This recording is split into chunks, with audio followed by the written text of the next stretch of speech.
शुभांगी दिलीप दुनाखे. नमस्कार. मी आता तुम्हाला आपली पारंपरिक पोह्याची रेसिपी सांगणार आहे. त्याच्यासाठी मी घेतले आहे दोन वाट्या पोहे, एक बटाटा, कांदा तुम्ही जास्त प्रमाणात घेऊ शकता, कोथिंबीर, टमाटा आणि मिरची.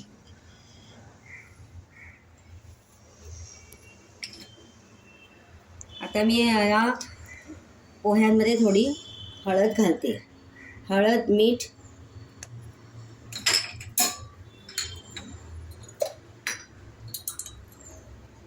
चवीप्रमाणे मीठ आणि थोडीशी साखर, अगदी चवीपुरती साखर.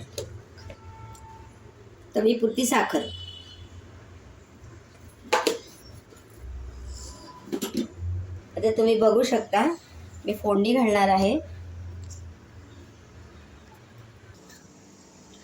मी आता दोन चमचे तेल घालते.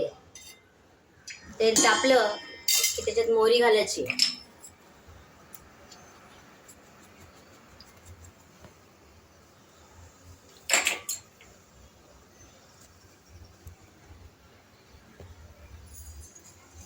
मोहरी तडतडते बघा, तुम्ही बघू शकता मोहरी तडतडते. थोडं हिंग घालायचं त्याच्यात, अतिशय सुंदर टेस्ट येते आणि पचायला पोहे सोपे जातात. तुम्ही बघू शकता.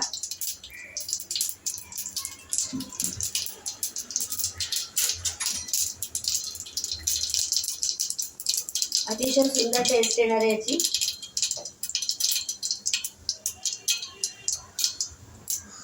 हे बिगिनर्स करता पोहे बनवण्यासाठी खूप चांगले आहे. आता मी मिरची घालते. मिरची अंगावर उडू शकते म्हणून जरा थोडं लांबून घालायचे, हात बाजूला घ्यायचे. आता मी बटाटा घालते. बटाटा घातला की थोडं आपण त्या बटाट्याला तळून घेऊया. बटाटा तळून घेतला तेलामध्ये की खूप छान लागतं. आणि थोडंसं आणखी बटाट्यासाठी थोडं मीठ. तुम्ही बघू शकता बटाटा मी तळून घेते थोडा.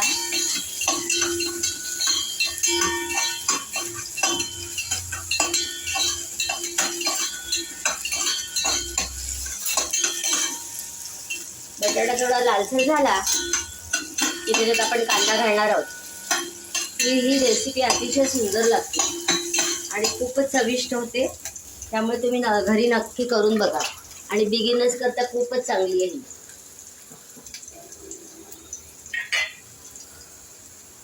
तर थोडं मी ह्याच्यावर एक शिक्का मारते बटाट्यावर, म्हणजे बटाटे लवकर शिजून येतील.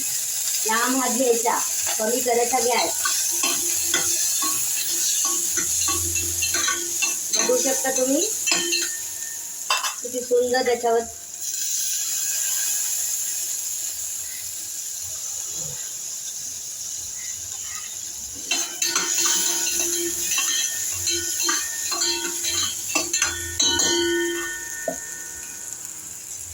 आता मी त्यात कांदे घालते.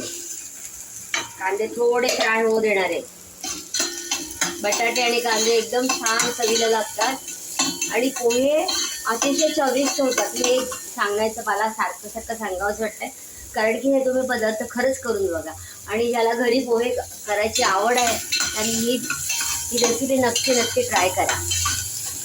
आणि बघा, तुम्हाला आवडत असेल तर शेअर करा, सबस्क्राईब करा आणि लाईक तर कराच करा.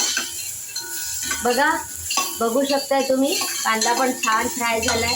तुम्हाला अरोमा येत नाही पण मला वास खूप छान येतो याचा. अतिशय सुंदर वास येतोय. कांदा परतल्यानंतर जो छान वास येतो म्हणजे तो कच्चा राहत नाही आणि आपल्याला खायला चांगला लागतो आणि पचतो तो.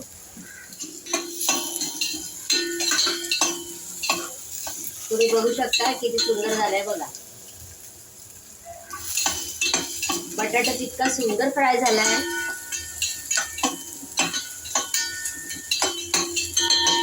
आता त्यात थोडे मी टमाटे घालणार आहे. टमाटे, कोथिंबीर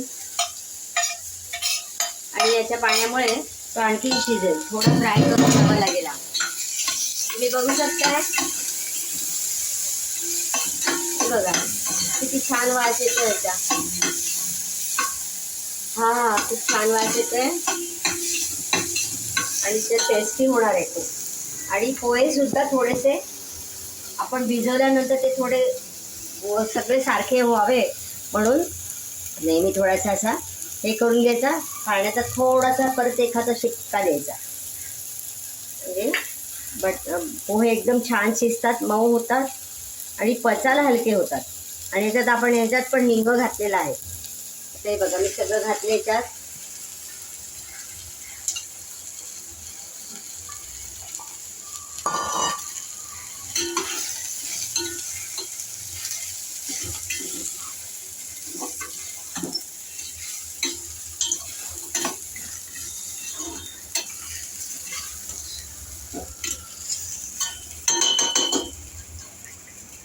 हां, आता बघा हे तुम्ही बघू शकताय, मी आता ह्याला एक वाफ आणण्यासाठी झाकण ठेवणार आहे त्याच्यावर.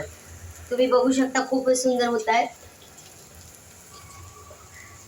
एक 5 मिनटं 2च मिनटं, 5 पण नाही 2 मिनटं, कारण खाली लागू नये म्हणून त्याच्यावर मी आता झाकण ठेवते.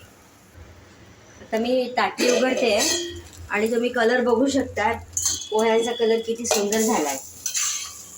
आणि पोहे एकदम सुंदर शिजलेले आहेत, त्याला काहीही करायची गरज नाही आहे. आता बघा, आता हा गॅस बंद करून परत झाकणी ठेवते आहे. आणखी आपल्याला आता अर्धा लिंबू पिळायचा डायरेक्ट.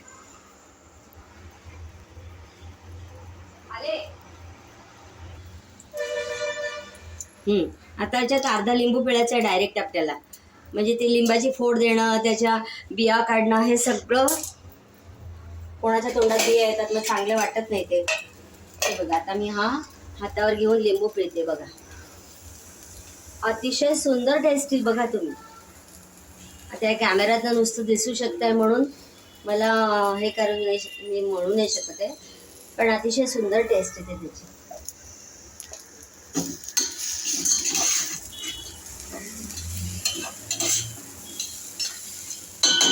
बघा मी झाकण ठेवलंय, आता ह्याला मस्त एक वाफ येईल. गॅस बंद केलेला आहे. तुम्हाला माझा नक्की व्हिडिओ आवडेल. मी आता तुम्हाला डिशमध्ये काढून दाखवते. तुम्ही पोह्यांचा कलर बघू शकता. Have it, taste it and like it, share it, subscribe. Thank you.